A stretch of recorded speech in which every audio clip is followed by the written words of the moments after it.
নীরব হব। এ পর্যায়ে স্বাগত বক্তব্য নিয়ে আসছেন অত্র প্রতিষ্ঠানের অধ্যক্ষ জনাব মোহাম্মদ বেলাল হোসেন স্যারকে বক্তব্য রাখার জন্য বিনীতভাবে অনুরোধ করছি।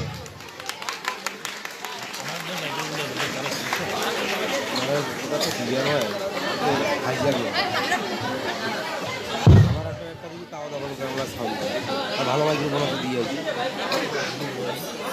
এটা আরো মাইক্রোফোন লাগবে নাকি লাগবে না? বিসমিল্লাহির রহমানির রহিম। আজকে 2024 সালের এসএসসি পরীক্ষার্থীদের বিদায় অনুষ্ঠান এবং 2024 সালের নবীন বরণ অনুষ্ঠানের সম্মানিত সভাপতি জনাব মোহাম্মদ ওয়াহিদুল চাচা, প্রধান অতিথি জনাব মোহাম্মদ সাদিকুল ইসলাম, প্রিন্সিপাল অফিসার সোনালীগ্রাম লিমিটেড নীলফামারী শাখা, যে ব্যক্তিটাকে যতই দেখি আমার অনুপ্রেরণা বাড়ে এবং ছোটবেলা থেকে ওনাকে দেখে কিভাবে ভালো মানুষ হওয়া যায় এই চেষ্টাটাই আমরা করি। এই জন্য ভাইয়াকে অসংখ্য ধন্যবাদ যে ওনার মতো একজন আমরা আইকন আমরা পেয়েছি, যাকে যতই দেখি ততই মুগ্ধ হই এবং নতুন কিছু করার অনুপ্রেরণা জাগে। বিশেষ করে এখানে আমার একজন বন্ধু আছে সদরুল, আবু সাইদ আছে, আমরা সবাই কিন্তু ওনাকে ফলো করি। অনুষ্ঠানে উপস্থিত প্রধান বক্তা জনাব মোহাম্মদ ফতিউর রহমান স্যার, উনি আছেন আমাদের ডিমলা উপজেলার যদি আমরা টপ 3 শিক্ষক নির্বাচন করি প্রাইমারি শিক্ষা লেভেলে, তো উনি তার মধ্যে থাকবেন এবং ওনাকে দেখে ভালো শিক্ষক হওয়ার অনুপ্রেরণা জাগে। মঞ্চে উপস্থিত আছেন মুন্সি সাদিক সালেহ, গীতি কবি, বাংলাদেশ বেতার। ওনার মাঝেও বিশেষ কিছু আমি কোয়ালিটি লক্ষ্য করি, যেটা দেখলে নতুন কিছু সৃষ্টির স্প্রিয়া জাগে, বিশেষ করে কবি হওয়ার এবং গীতিকা হওয়ার। মঞ্চে উপস্থিত আছেন জামিয়ার হোসেন স্যার। স্যারের কথা তো কি বলবো, সবাই জানেন যে আমাদের ডিমলা উপজেলার একজন শ্রেষ্ঠ শিক্ষকের মধ্যে উনি পড়েন এবং বিশেষ করে ইংরেজি ভালোভাবে কিভাবে শেখা যায় তার কাছ থেকেই অনুপ্রেরণা পাই আমি। মঞ্চে উপস্থিত আছেন গোলাম মোহাম্মদ মোস্তফা স্যার। ইউআইটি পরিচালনার ক্ষেত্রে নতুন নতুন যে আইডিয়াগুলো আমি তার কাছ থেকেই পাই এবং উনি আমাকে সবসময়ের জন্য অনুপ্রেরণা দেন এবং উৎসাহিত করেন এবং মোটিভেট করেন। স্যারকে জন্য অসংখ্য ধন্যবাদ। মঞ্চে উপস্থিত আছেন মনোয়ার হোসেন স্যার, যিনি পরিচালক সোনার বাংলা বিদ্যাপীঠের, পাশাপাশি উনি একজন লেকচারার ধর্মপুর আদর্শ স্কুল অ্যান্ড কলেজের।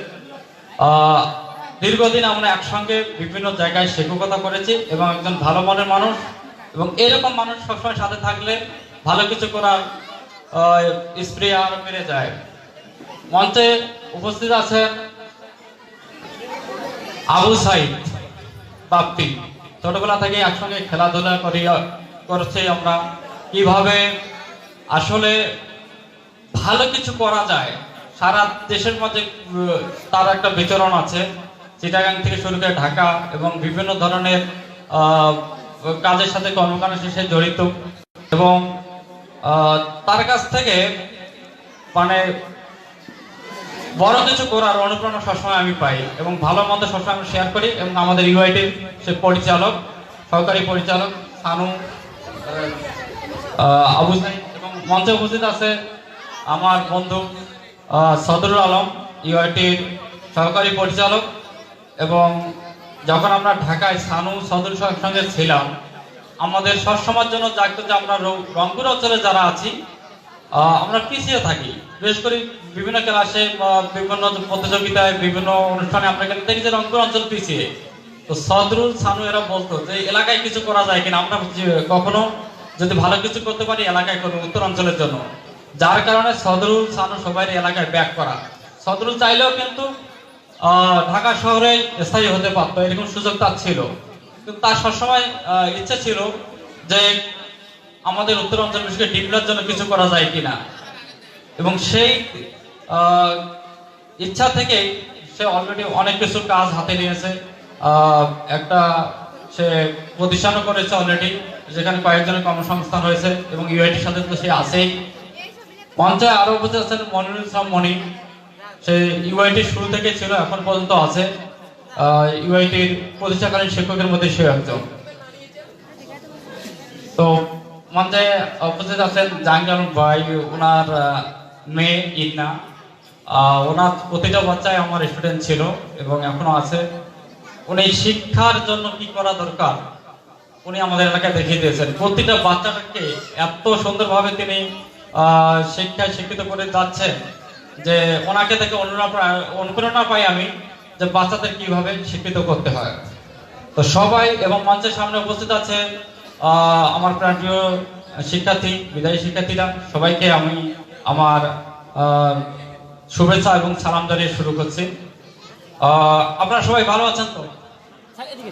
আচ্ছা, আজকে এরকম বক্তব্য দেওয়ার পিছনে একজন শিক্ষা প্রতিষ্ঠান প্রধানের জন্য দুই দিক থেকে আমার কাছে পাশাপাশি আনন্দের এবং একটু কষ্টেরও। আনন্দের এই জন্য যে তোমরা যারা বিদায়ী আছো, তোমরা সার্টিফিকেট অর্জন করতে যাচ্ছ। এখানে ক্লাস 2 কে 1 থেকেও শুরু করেছো, মানে দীর্ঘ 9 হতে 10 বছর এখানে শিক্ষা নিয়ে তোমরা একটা সার্টিফিকেট অর্জন করতে যাচ্ছ, পাবলিক সার্টিফিকেট। এবং এটা আসলে আনন্দের যে তোমাদের একটা সমাপ্তি দিতে পারতেছি যে দীর্ঘ 10 বছরের শিক্ষা জীবনের, এবং তোমরা এরপরে কলেজ জীবনে প্রবেশ করবা। এটা আমার জন্য আসলে সত্যি খুবই আনন্দের। আর যারা নবীন আছো, প্রাক এবং ক্লাস 6 এর, তাদেরকে নতুন ভাবে একটা দায়িত্ব নিতে যাচ্ছি, তাদেরকে যেন ভালো মানুষ করে গড়ে তুলতে পারি। আসলে মানুষের জন্য তো ভালো মানুষ গড়াটা কিন্তু একটা চ্যালেঞ্জ। এই চ্যালেঞ্জটা নিতে যাচ্ছি, এটাও একটা আমার জন্য আনন্দেরও। তো আমি তোমাদের যারা বিশেষ করে আজকে বিদায়ী, এসএসসি বিদায়ী, তাদের জন্য একটা কথা বলতে চাই। তোমরা কি এআই জানো? আর্টিফিশিয়াল ইন্টেলিজেন্স, এআই আর চ্যাট জিপিটি, এই বিষয়টা আজকে বলতে চাচ্ছি। এর আগে হয়তো ক্লাসে একটু টাচ দিয়েছিলাম। এটা খুব গুরুত্বপূর্ণ।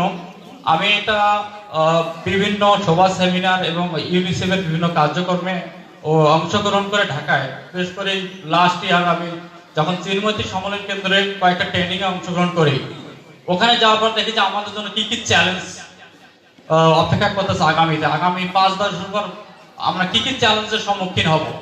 আমাদের কর্ম কেড়ে নিবে কিন্তু এআই, আর্টিফিশিয়াল ইন্টেলিজেন্স। যেমন ধরো যে আগে আমরা গরুর লাঙ্গল দিয়ে চাষ করতাম, মহিষের গাড়ি চলতো, এখন যেগুলো নাই, যন্ত্র সবকিছু কেড়ে নিচ্ছে আস্তে আস্তে। মানে যে কাজগুলা 100 জন মানুষের ছিল সেটা 10 মিনিটের মধ্যে একটা যন্ত্র করে দিচ্ছে। তার মানে আমাদের কেমন দক্ষ হতে হবে। আবার রিসেন্ট শুরু হয়ে গেছে চ্যাট জিপিটি। চ্যাট জিপিটিটা হচ্ছে যে আমরা গুগলকে কোনো প্রশ্ন করলে সহজে উত্তর দিয়ে দেয়। চ্যাট জিপিটি এমন একটা মাধ্যম, তোমরা যদি বলো যে এই মুহূর্তে আমাদের ইউআইটি সম্পর্কে একটা প্রশ্ন করবা, এই 10 সেকেন্ডের মধ্যে একটা বিশাল একটা কম্পোজিশন বা প্যারাগ্রাফ করে দিয়ে দিবে, তোমাদের কাছে ইজিলি করে দিচ্ছে।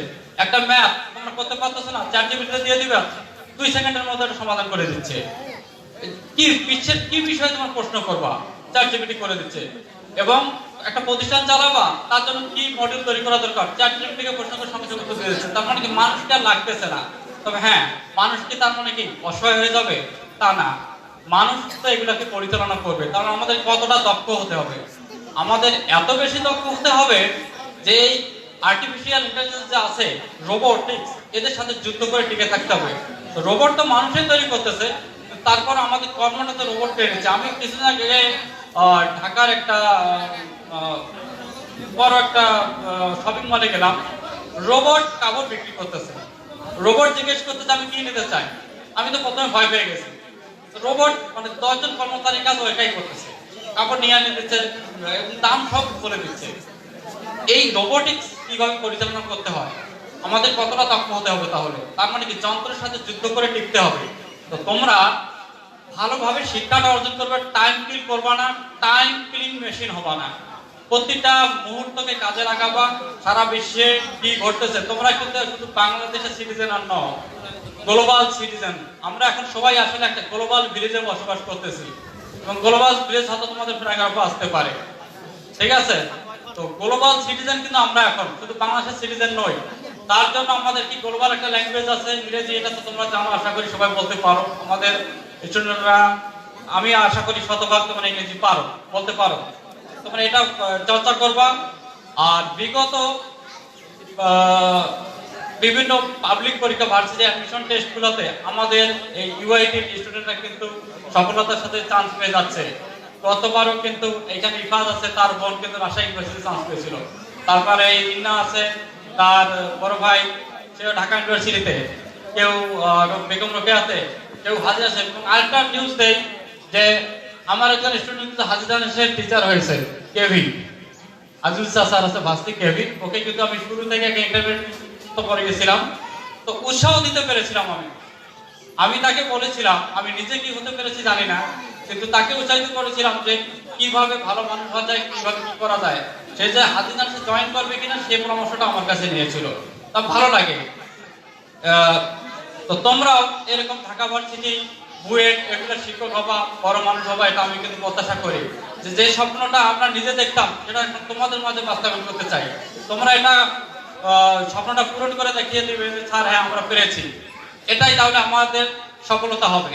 এই ইউআইটি প্রতিষ্ঠানটাতে আমি বারবার ব্যাক করে আসি কেন, এইখানে সাদিকুল ভাই আছেন, এনারাও জানেন আমি কিন্তু বারবার ওই বিভিন্ন জায়গায় আমার জব হয়, যে সরকারি হোক আর না হোক, কিন্তু ভালো মানের জবে হচ্ছে। কিন্তু যখন ওগুলোতে জয়েন করে আমি চাকরিটা করি, আবার এই স্কুলটা টানে, আবার ফিরে আসি। আমাকে সদররা বলে বাইরে তুই থাকতে পারবি না, তুই ব্যাক করে আয়।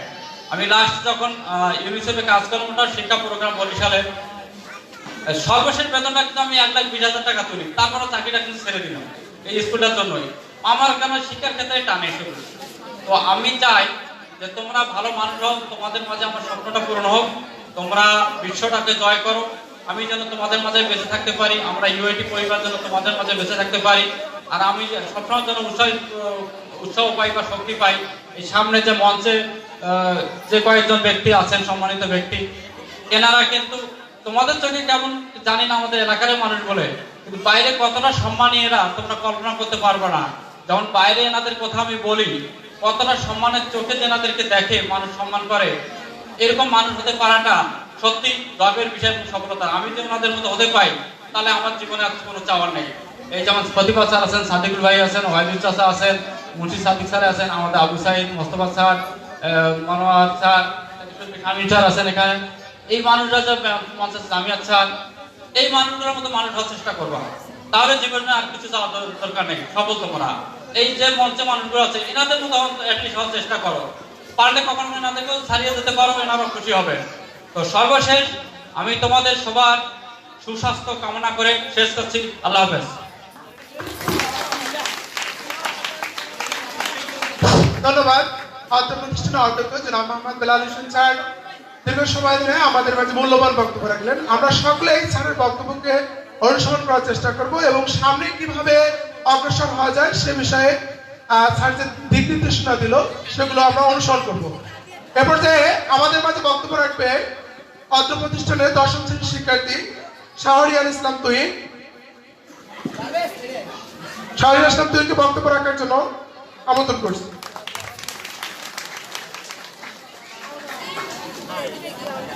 Thank you.